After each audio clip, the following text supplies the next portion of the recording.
From an undisclosed location somewhere in North America, this is your weekly Truth Be Told Minuteman report. Today we're taking a look at historical works of science fiction which eerily predicted the future. The Narrative of Gordon Pym of Nantucket, 1838.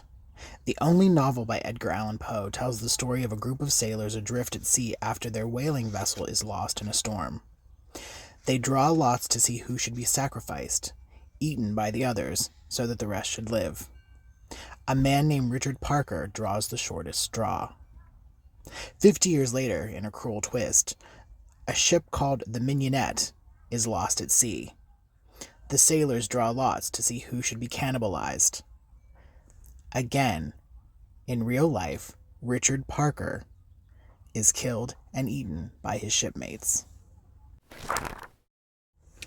From the Earth to the Moon, 1865, by Jules Verne.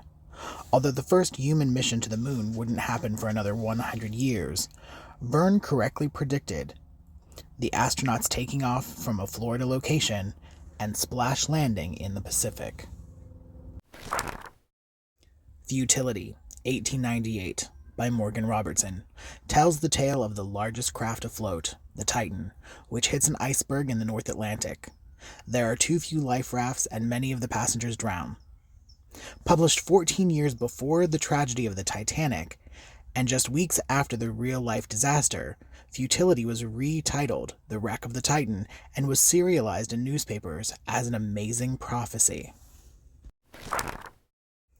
The World Set Free, 1914, by H.G. Wells.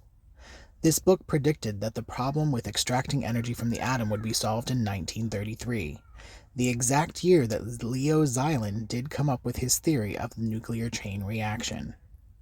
Wells also described the use of this technology for the atom bomb, which would leave battlefields radioactive for years to come. Fahrenheit 451, 1953. Ray Bradbury wrote of a world in which flat-screen TVs and earbuds bombarded people with entertainment, rather than communicating with each other. Sound familiar? These are just a few examples of historic science fiction novels that got the future right.